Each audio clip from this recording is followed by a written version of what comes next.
Once upon a time, in the lush green hills of southeastern Nigeria, there lay a village called Umuaka. It was a place where the red earth roads wound like veins through clusters of mud brick houses topped with rusted zinc roofs. Palm trees swayed lazily in the hot breeze, and the air was thick with the scent of frying plantains and the distant crow of roosters. The people of Umuaka lived by the rhythm of the seasons, the planting of yams in the rainy months, the harvest festivals with drums beating late into the night, and the Sunday church services where everyone dressed in their finest to praise the Lord and outshine their neighbors. Appearance mattered here.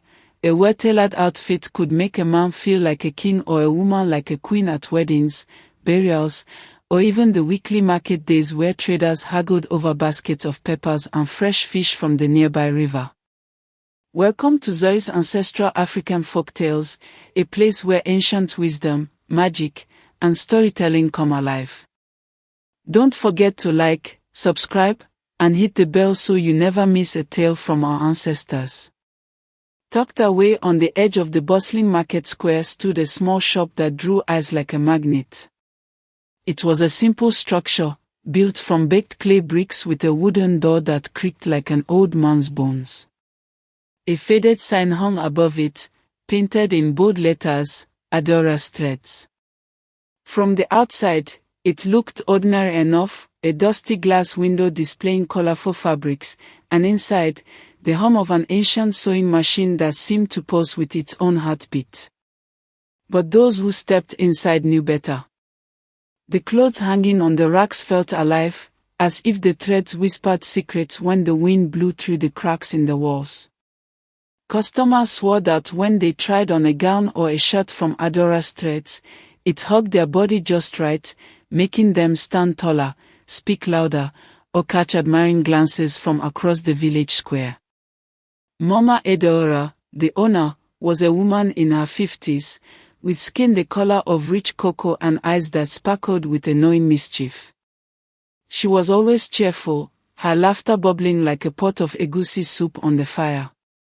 Her hands moved faster than a weaver bird building its nest, stitching seams with precision while she hummed old Igbo folk songs about ancestors and spirits. Who needs ordinary cloth when you can wear something with soul, she would say to herself, chuckling as she walked late into the night by the light of a kerosene lamp. Customers flocked to her because her designs were unlike any other in Umuaka. When you wore Adaora's threads, people noticed you. At the annual New Yam Festival, heads turned, at burials, mourners whispered about your elegance, and in church, even the pastor might pause his sermon to compliment your style. In a village where everyone competed to shine brighter than the next, whether it was the chief's wife in her beaded wrapper or the young trader in his embroidered agbada, that was reason enough to keep her shop buzzing with activity. But no one in Umuaka truly knew the secret behind those enchanting clothes. Not yet. Long before Mama Adaora became the most sought-after tailor in the village, she had lived a different life. Years ago, as a young widow struggling to feed her 2 children, she worked as a helper in the hut of the village dibia, the traditional herbalist and healer. Her duties were humble, sweeping the dirt floors, grinding herbs into powders, and sometimes preparing bodies for burial rites. The dibia's hut was a place of mystery, filled with the sharp smell of medicinal leaves and the low chants invoking the spirits of the dead. It was there, one fateful evening during a heavy rainstorm that pounded the roof like angry drums, that Mama Adaora discovered her strange gift. She was alone in the hut, the dibia having gone to attend a birth in a neighboring compound. A body lay on a mat, covered by a white cloth, an unclaimed elder who had passed away without family to mourn him. The rain outside isolated her, and curiosity, mixed with a reckless hunger for something more in her life, drew her closer. The skin of the corpse was still firm from the embalming herbs, almost warm to the touch. With trembling hands, she took a small knife used for cutting roots and sliced a thin strip from the arm. She slipped it into her apron pocket, her heart racing like a hunted antelope. That night, back in her one-room home where her children slept soundly on a shared mat, she experimented. She soaked the strip in a mixture of bleach and local herbs, pressed it flat with a hot iron borrowed from a neighbor, and stretched it carefully over a frame. To her astonishment, it transformed. It became supple like fine leather, yet soft as the finest cotton, with a subtle sheen that caught the light like dew on banana leaves.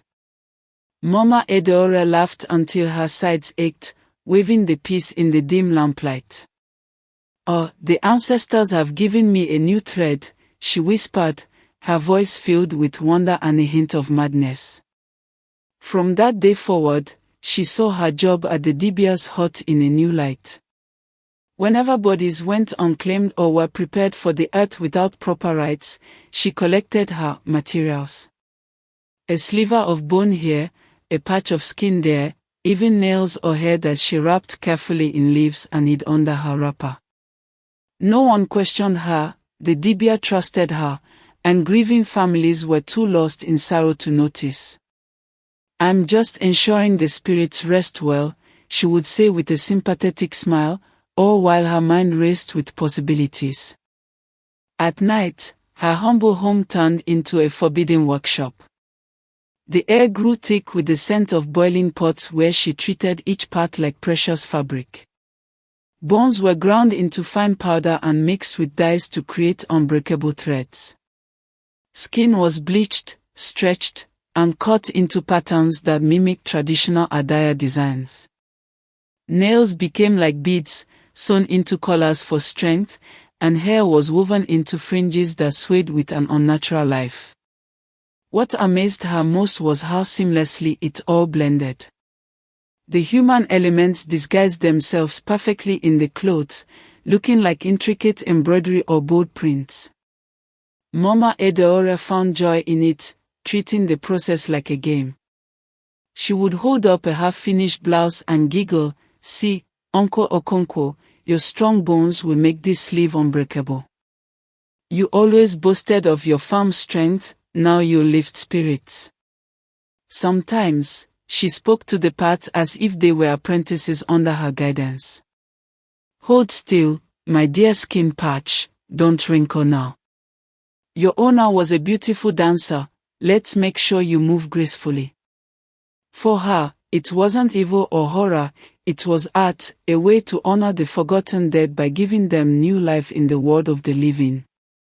She believed she was teaching destinies, blending the realms of the ancestors with the vanity of the village. Soon, her shop opened, and the clothes flew off the racks. Customers came, drawn by word of mouth, and Mama Adaora greeted them with her signature question, "What strength do you wish to wear today?" They thought it was just a clever way to choose designs, a heart for love, bones for courage, eyes for vision. But she was literal, her smile hiding the truth. As the sun set over Umuaka, casting long shadows through her window, the cloth on the rack seemed to rustle softly, as if breathing in anticipation of the lives they would soon touch and twist. The first to fall under the spell was Nkechi, the village gossip whose tongue was sharper than a machete fresh from the blacksmith. But that tale would unfold soon enough, as the whispers in Adaora's threads grew louder. In Umuaka, life pulsed with the energy of community. Mornings began with the crow of cocks and the chatter of women fetching water from the stream, their buckets balanced on heads wrapped in colorful scarves. The market square was the heart of it all, where vendors shouted praises for their wares, ripe tomatoes glistening like rubies, bundles of firewood stacked high, and the sizzle of akra frying in hot oil. Proverbs flew as freely as the bargaining, "A goat does not bite the hand that feeds it, but a hungry man might." Laughter echoed under the shade of the great Iroko tree, where elders sat on wooden stools, chewing kola nuts and sharing stories of the old days when spirits walked openly among men. It was into this vibrant world that Mama Adaora's clothes began to weave their dark magic. Her shop became a hub, with customers lining up before dawn for her custom pieces. They didn't know the fabrics held more than thread, they carried the essence of the dead, eager to reclaim what was taken.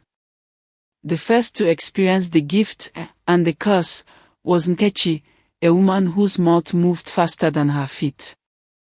Nkechi was known throughout Umuaka as the Queen of Whispers. She could sniff out a secret like a dog on a bone, and spread it twice as fast. At the market, she held court under her umbrella store, selling spices while dishing out tales of who was cheating on whom, whose child was born too soon, or which trader schemed his measures. "My ears are everywhere," she boasted, her wide hips swaying as she laughed. One hot afternoon, Nkechi stormed into Adaora's threads, fanning herself with a palm leaf. "Mama Adaora, I hear your clothes make people stand out. I want something that makes my words cut like a knife." Mama Adaora smiled, her eyes glinting. "Oh, sister, what strength do you wish to wear today?" Nkechi thought for a moment, then grinned. "Tongues. Give me tongues for sharp talk. I want to be heard above the drums at the festival." Mama Adaora nodded knowingly and disappeared behind a curtain. In her workshop, she selected strips of processed tongues, thin, flexible, and dyed red to look like swirling patterns. She sewed them into a vibrant wrapper, blending them with Ankara cloth so they appeared as artistic embroidery. "This will give you a voice that echoes," she said, handing it over with a wink. At first, the wrapper worked wonders. Nkechi wore it to the market the next day, and her gossip flowed like a river in flood.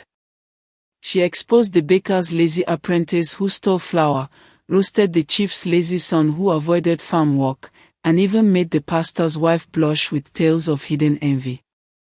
Crowds gathered around her store, laughing until their bellies hurt.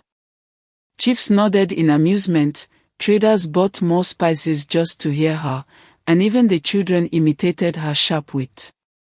"Nkechi's tongue is fire," they said. She felt powerful, strutting through the village with her head high, the wrapper swishing around her legs like a living thing. But the gift soon turned sour. A few days later, Nkechi found she couldn't control her words.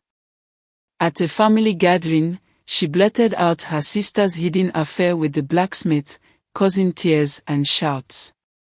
In church, during silent prayer, she whispered aloud about the deacon's secret drinking, making the congregation gasp. Her husband begged her to stop, but secrets poured from her mouth like water from a cracked pot, her own included, like the time she faked illness to avoid helping at the harvest. Neighbors avoided her, crossing the road when she approached. At night, the horror deepened. Her tongue swelled, growing thick and heavy, stretching her lips until she drooled like a teething baby. In the mirror, she saw it move on its own, whispering things she hadn't meant to say. "Why fight it?" it seemed to hiss in a voice not quite hers. She choked on saliva, her words stumbling out in sleep, revealing dreams and fears. The village renamed her Parrot Woman, and she wandered alone, her once vibrant life reduced to isolation. The tongues in her wrapper had awakened, hungry for more speech, and they fed on her silence. Not long after, Obi, the timid farmer, sought Mama Adaora's help. Obi was a quiet man, blending into the background like a shadow at noon. His farm yielded good cassava and yams, but in village meetings under the Iroko tree, his voice was drowned out by louder men. Students in the community school where he sometimes taught basic farming barely noticed him, and even his wife spoke over him at home. He longed for presence, to be seen and respected. One evening, as the sun dipped low, painting the sky in oranges and reds, he entered the shop. "Mama Adaora, I want to be noticed," he said softly. "What strength do you wish to wear?" she asked. "Eyes," he replied. Eyes for clear sight, so people see me coming.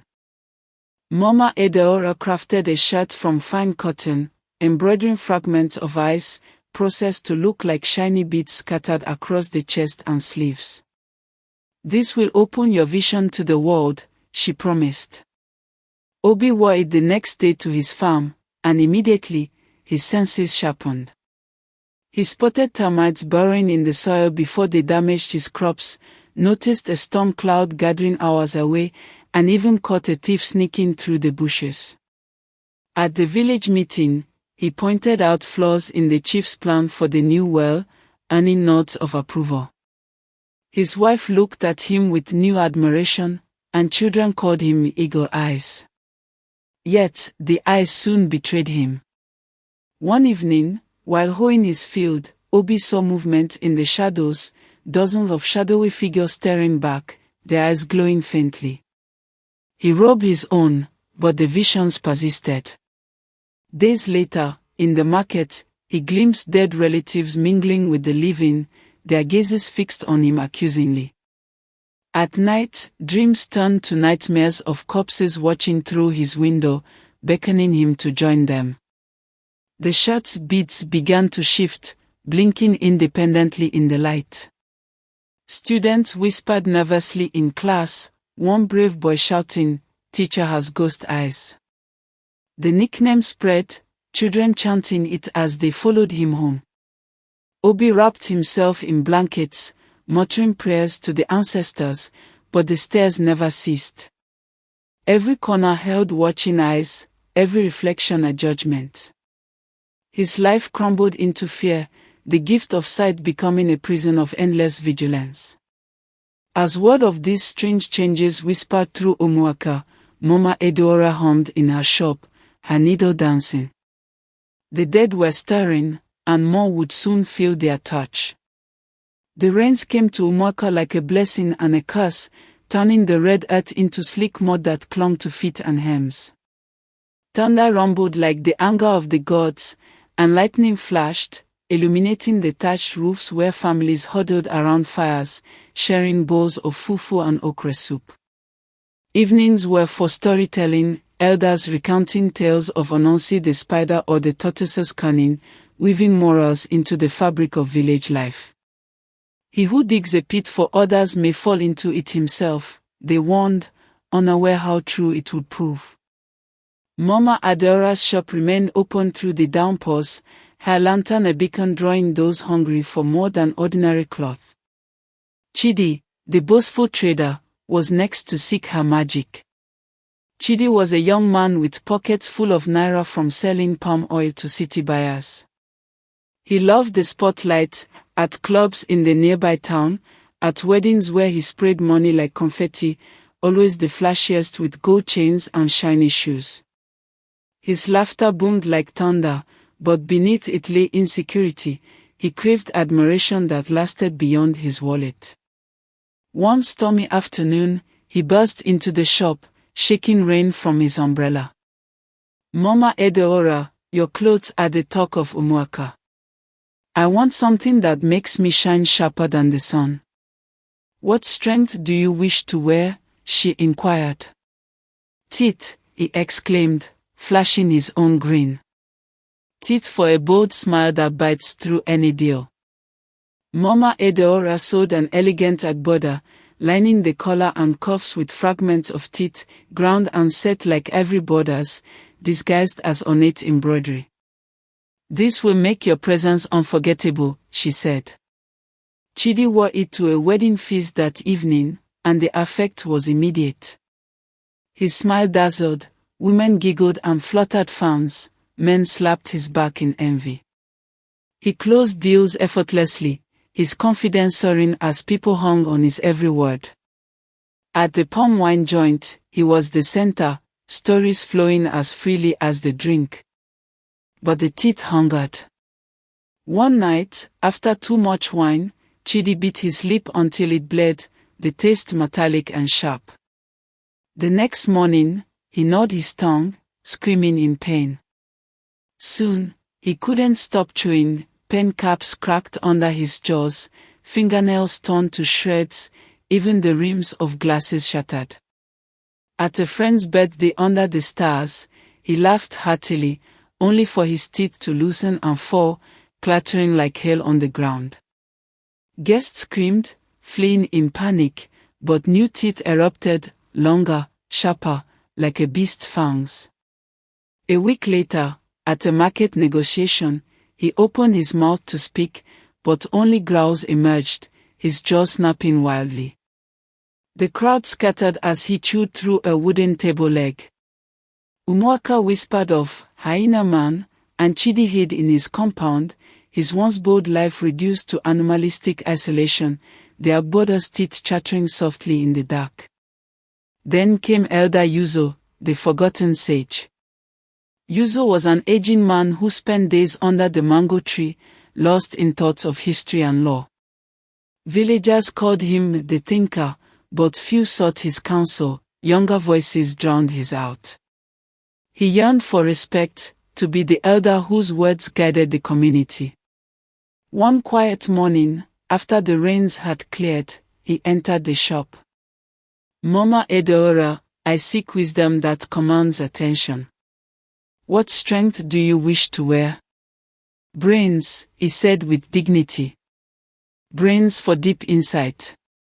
Mama Adaora wove a cap and robe with brain tissue patterns, hidden as swirling motifs inspired by ancient CBD symbols. "Wear this, and knowledge will flow like the river," she assured. At first, it was glorious. Yuzo recalled forgotten proverbs, birthdays, and old debts with ease. At gatherings, his advice settled disputes on land boundaries or marriage woes, and people clapped, dubbing him elder wise. He walked taller, his robe billowing like a scholar's cloak. But shadows followed. At night, whispers echoed in his ears, not his thoughts, but voices of the dead whose essence he wore. "Listen to me," one hissed, "or suffer." They grew louder, commanding actions. "Tell the chief his son is a thief." Yuzo ignored them at first, but soon he whispered back aloud, arguing under the tree with invisible foes. Neighbors watched in concern. One afternoon, addressing a crowd on harvest rites, his robe bulged at the shoulder, the fabric stretching as if another head pushed through. Screams erupted, "Elder Yuzo has two heads." Children fled, and from then on, he was seen as cursed, a man with fractured minds, wandering and muttering, his wisdom twisted into madness. By now, Umuaka buzzed with unease. For lives ruined, Nkechi's endless babble, Obi's haunting visions, Chidi's beastly bites, Yuzo's arguing spirits. Rumors swirled during evening chats, some laughed it off as vanity's punishment, others feared witchcraft. An elder woman named Momongozi, a devout churchgoer with a voice like thunder, began muttering prayers outside the shop. "This is not fashion, it's folly with the dead." The village chief dismissed it as superstition, but the shadows lengthened, the stitched shadows ready to unravel more. Tension hung over Umuaka like the heavy clouds before a storm. The village square, once alive with children's games and traders' calls, now whispered with suspicion. Palm fronds rustled uneasily in the wind, and at night, owls hooted warnings from the treetops. Families gathered closer around their fires, sharing hushed tales, "Beware the cloth that clings too tight, it may never let go." Mama Adaora's shop stood defiant, its door ajar, the sewing machines hum a constant drone like a heartbeat echoing through the streets. Customers dwindled, but the afflicted ones could no longer ignore their torment. It began with Nkechi, her swollen tongue lolling as she staggered toward the shop one sweltering midday. "You did this," she slurred, words stumbling uncontrollably, revealing passers-by's secrets as she went.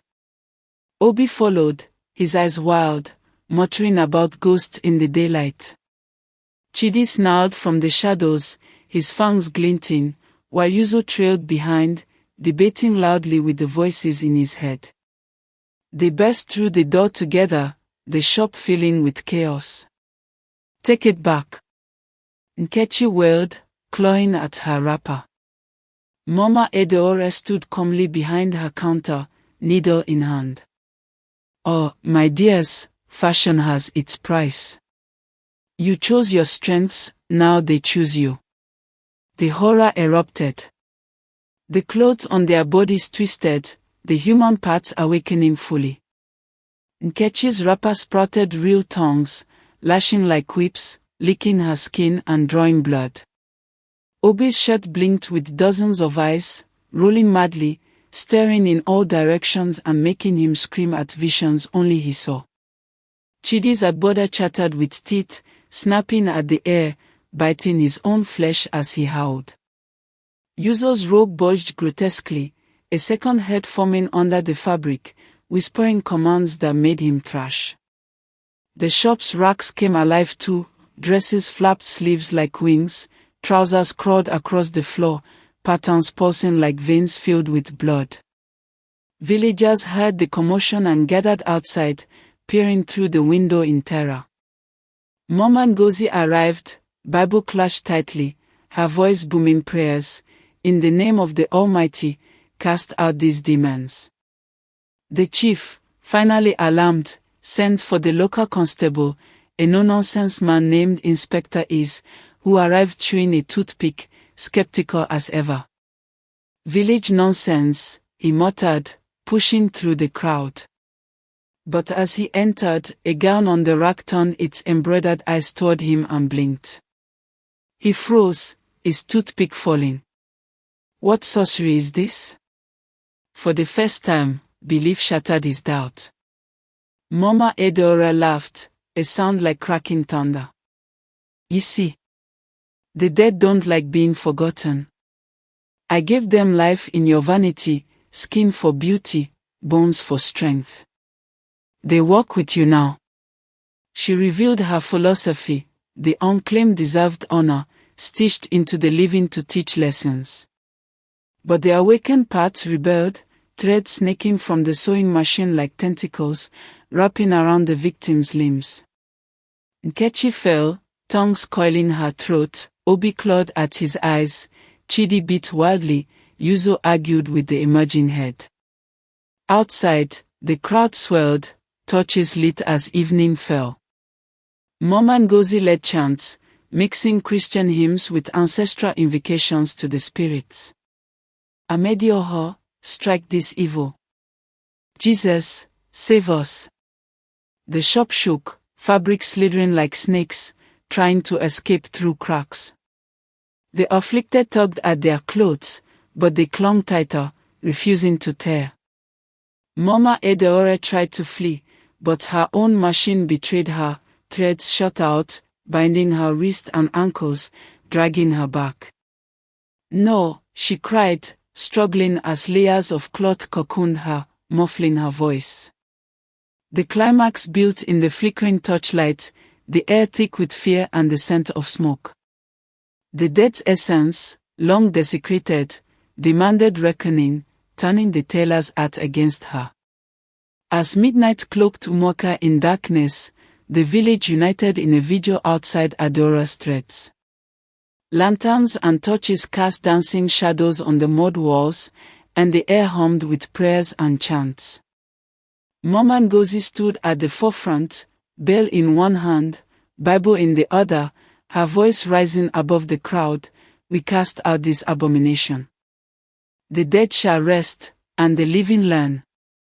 Drums beat a solemn rhythm, invoking the ancestors, while children clung to their mothers' skirts, wide-eyed at the spectacle. Inside, the chaos peaked. The sewing machine roared to life on its own, needle clattering like chattering teeth, spitting threads that ensnared everything. Mama Adaora, bound in her cocoon of fabric, screamed as the clothes pulled her toward the machine, her body disappearing into a riding mass. "Who will mend you now?" she gasped, her final words a twisted proverb echoing through the shop. The afflicted thrashed on the floor, Nkechi's tongue silenced her at last, Obi's eyes blinded him to the horror, Chidi's teeth gnashed futilely, Yuzo's voices argued no more. With a spark like lightning from the gods, blue flames erupted from the machine, smoke-free and otherworldly. They consumed the fabrics, mannequins melting like wax, dresses wailing as they burned. The fire spread swiftly but contained, devouring only the shop. Villagers watched in awe as the building collapsed into ashes, the flames dancing high before vanishing as suddenly as they appeared. The afflicted clothes ignited too, peeling away in embers, freeing them at last. Nkechi's tongue shrank, her words her own again, Obi's visions faded, Chidi's fangs receded, Yuzo's whisper silenced. Scarred and humbled, they staggered out, supported by kin.